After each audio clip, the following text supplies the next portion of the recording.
Takže čaute všetci, dneska si ukážeme, ako urobiť Liberty Falls Easter egg bez ďalších obkecávačiek, poďme rovno na to. Takže na loadout si zoberte ASG Shotgunu, dáva veľmi veľký damage, na field upgrade si zoberte Eater Shroud, bude sa vám to hodiť, keď budete mať málo HP. Na tactical granát si zoberte Decoy, lebo sa nám bude hodiť na jeden quest, ktorý budeme musieť urobiť. Na Gobblegummy si zoberte Killjoy, lebo na boss fightovi sa veľmi hodí, lebo dáva veľmi veľký damage. A ako tretiu Gobblegumu si zoberte Shields, lebo máte silnejší armor. Takže ako prvé sa budeme musieť dostať ku kvetinárstvu cez tieto dva dvere a zobrať Water Valve. Keď budete mať Water Valve, budete sa musieť dostať na Liberty Lanes, čo je bowlingový bar a budete musieť odbiť alebo odstraviť túto krytku a dať tam ten Water Valve. Keď podržíte Ečko, budete to tlakovať a budete to musieť nadtlakovať až do plna. Tu vám môže pomôcť ten decoy, čo sme si dávali do loadoutu.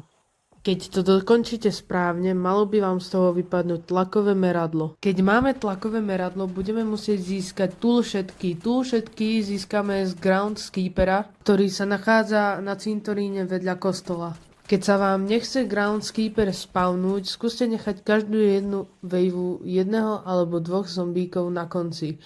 A pozerajte na mapu, kde je ten cintorín a mal by sa vám tam objaviť. Keď sa vám tam objaví, choďte ho rýchlo zabiť, lebo sa môže dispawnúť.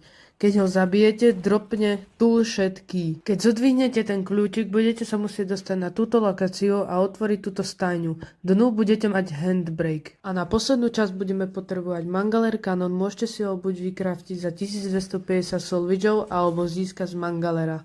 Keď budete mať Mangalerovho kanón, budete sa musieť dostať pred Radio House a odstreliť pomocou Mangalerového kanónu predné dvere. Keď odstrelíte dvere, vojdite dnu a stlačajte interakt na kopy odpadu. Malo by vám z toho vypadnúť Electrical Wires. Keď máte všetky tri časti, choďte späť na spawn ku motelu, choďte hore schodmi a z jednej z izieb by sa mal prehrať takýto scenár. Zabite všetkých zombikoch, vojdite dnu a vykraftíte si svoju jetgunu. Zoberte ju a budeme musieť ísť späť na cintorín do kostola. Teraz budeme potrebovať ďalšie 3 časti, aby sme mohli vykraftiť LTG. Choďte ku tomuto stroju a stlačte interakt. Po stlačení interaktu sa nad nami objaví prvá časť LTG, ktorá vyzerá ako klobúk. Vsucnite ju s jetgunou. Druhá časť LTGčka sa nachádza v okne. K tomu, aby sme sa tam dostali, musíte vyskakať túto strechu, skočiť na toto auto a vsucnúť druhú časť LTGčka. Tretia časť LTGčka sa nachádza v tejto budove v diere v strope. Vcucnite ju. Keď máte všetky 3 časti LTGčka, choďte na strechu banky cez túto ziplineu a pomocou workbenchu vykraftíte LTGčko. Keď máte LTGčko, choďte späť do kostola a zoberte tento kanister. Keď budete mať kanister, nebudete môcť behať, takže dávajte si na to pozor. Budete musieť ten kanister odniesť na túto trapu a pomocou CTRL ho tam položíte. Teraz pomocou LTGčka spavneme bossa. Musíte ísť vedľa Radio Houseu, kde je tento mrak. Položte LTGčko a teraz ho budete musieť minútu obraňovať. Keď to úspešne minútu obránite, mal by sa spavnúť Mangaler alebo Amalgam. Budete ho musieť nalákať k tej trape a k tomu kanistru a budete ho musieť zabiť počas toho, ako je trapa zapnutá. Keď ho úspešne zabijete, jeho energia prejde do kanistru a keď ten kanister zoberiete, budete mať minútu a pol, aby ste ho odniesli do kostola, do toho stroju. Keď tam ten kanister vložíte, otvorí sa vám tam šuflík a v ňom bude Strauss Counter, zoberte ho. Teraz budeme musieť naladiť 3 takéto vecičky. Keď podržíte kvečka, otvorí vám to Strauss Counter. Keď je to červené, nastavte to na zelené, keď je to žlté, nastavte na žlté a keď je to zelené, nastavte to na červené. Druhá táto vecička sa nachádza pri stajni, ukazuje mi to na červené, takže nastavím to na zelené. Aby sme sa dostali k tretej tejto vecičke, musíme ísť na strechu banky, skočiť tu dole a ukazuje mi to na červené, takže tu musím nastaviť na zelené. Po tým, ako nastavíme všetky 3, sa nám na spavne objaví tretí kanister. Zoberte ho a po ceste zoberte aj LTGčko.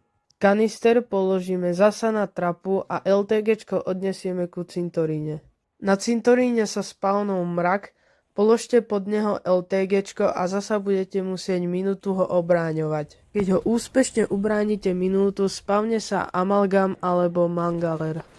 Budete ho musieť nalákať k tej trape a k tomu kanistru a počas toho, ako je trapa zapnutá a on je v nej, zabiť ho. Keď sa vám to podarí, jeho energia vojde do kanistru. Keď ten kanister zoberiete, budete mať minútu 30, aby ste ho odnesli do kostola do toho stroju. Keď ho tam dáte, môžete aktivovať poslednú fázu, a to je Final Boss. Teraz sa už stačí nafarmiť na Final Bossa. Porúčam vám si kúpiť Mutant Injection a minimálne modrú raritu na kane a Pack Punch 2. Keď ste pripravení, stačí prísť do kostola ku stroju a stlačiť Interact button. Po stlačení Interact buttonu sa začne Final Encounter. Hneď na začiatku si dáte Shield Up Gubblegumu, budete mať silnejší armor. Budú chodiť malé wavy zombíkov, s jetgunov ich rýchlo zabijete. Spavňu sa traja mangalerovia, ktorých budete musieť zabiť. Keď ich zabijete, spavne sa o dosť silnejší mangaler. Odporúčam vám ho nahitovať a potom použiť Ether Shroud a dobiť ho. Používajte aj jetgunu, lebo mu to dáva celkom veľký damage. Môžete na neho použiť aj instakill, o dosť rýchlejšie ho zabijete, ale ja som ho nepoužil. Potom sa spavňu ďalšie wavy zombíkov a ďalší mangalerovia. Keď sa spavne amalgam, použite Mutant Injection a dobíte ho s tým. Ako môžete vidieť, iba jeden Mutant Injection som mal a zabil som ho.